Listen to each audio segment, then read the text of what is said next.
একটা ছোটো ভাই জানতে চাচ্ছিল, বা প্রায় সময় অনেকেই এটা বলে থাকি যে একদমই বেসিক থেকে একদম শুরু থেকে যদি ইংরেজিটা শিখতে চাই, ইংরেজিতে কথা বলতে চাই, তাহলে কি করতে হবে।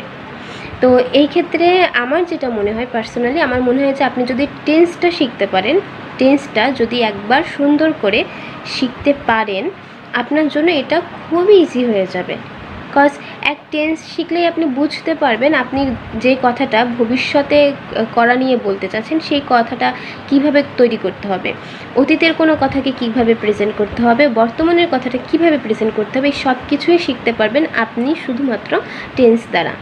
পাশাপাশি আপনি প্রতিদিন 10টা করে বা তার থেকে একটু বেশি ভোকাবুলারি শেখার চেষ্টা করেন। কজ প্রতিদিন 10টা করে যদি আমরা নিউ ওয়ার্ড শিখি, মাসে কিন্তু দেখেন 300টা হয়ে যাচ্ছে।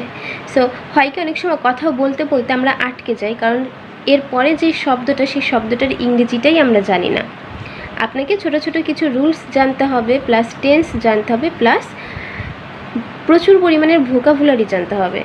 It's so much important for every English learner.